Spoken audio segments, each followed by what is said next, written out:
Abdul Malak. Monsieur le rapporteur m'a interpellé hier lors d'une table ronde importante et sérieuse sur le handicap afin d'insister sur le fait d'avoir cette audition et de demander un vote pour qu'il y ait cette audition. J'ai fait part des raisons pour lesquelles ce cas d'espèce me semblait compliqué et peu justifié s'il restait un cas d'espèce et que cette interpellation en pleine réunion était à minima discourtoise. J'ai découvert ce matin, en étant absent pour des raisons locales, puisque je travaille sur des dossiers locaux qui concernent la ville de Saint-Étienne et les employés du groupe Casino qui vivent un moment très difficile, que monsieur le rapporteur avait tenté d'organiser un vote en mon absence. De discourtois, nous passons à une attitude, j'ai envie de dire, malhonnête. Mais ce n'est pas grave.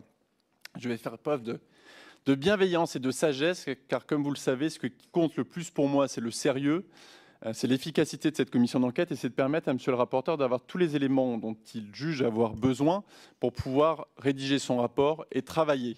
Donc, épris de ce sens de bienveillance et de sagesse que m'a appris ma grand-mère, je vais donner suite à cette demande.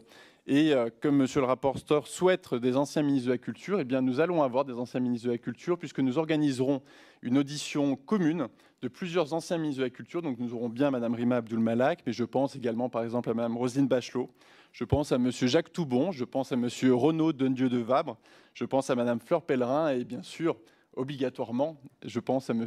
Jacques Lang. Donc nous aurons l'occasion d'avoir ces travaux, ce qui nous permettra aussi de voir l'évolution de la télé, l'entrée de la TNT avec Renaud Dondieu de Vabre, pour en revenir sur l'élément de la nomination qui avait été citée par M. Schramek avec Fleur Pellerin. Nous pourrons parler des temps de parole avec Mme Bachelot, qui depuis peu est comptabilisée lorsqu'elle est sur les antennes par l'ARCOM. Ce sera donc une audition extrêmement intéressante. Donc nous aurons bien des anciens ministres de la Culture dans les prochaines semaines pour répondre à cette demande. Nous achevons pour cette semaine, donc seulement, nos auditions en entendant M. Cyril Hanouna, président de H2O Productions, producteur et animateur de programmes télévisés, accompagné du directeur général de H2O Productions, M. Lionel Stan. Monsieur Hanouna, après des débuts d'animateur, notamment sur Comédie, sur M6 puis sur France 4, vous avez connu le succès en animant Touche pas à mon poste notamment, à partir de 2010 sur France 4, à partir de 2012 sur D8, devenu C8. Nous avons d'ailleurs déjà eu l'occasion d'interroger le directeur général de la chaîne ainsi que le président directeur général du groupe Canal+ en ce sens, et hier, monsieur Vincent Bolloré. À cette fin, vous avez créé la société H2O Productions en association avec le groupe Bolloré. Cette société appartient aujourd'hui entièrement à Banijay Group. Cette société produit toutes vos émissions.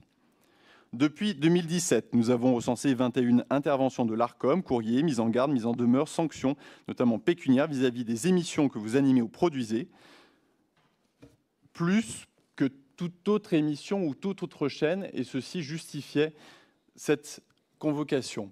Cette convocation, et je le rappelle, c'est extrêmement important. Vous avez, M. Hanouna a été régulièrement cité lors de cette commission d'enquête par différents acteurs, par des propos soit directs, soit rapportés.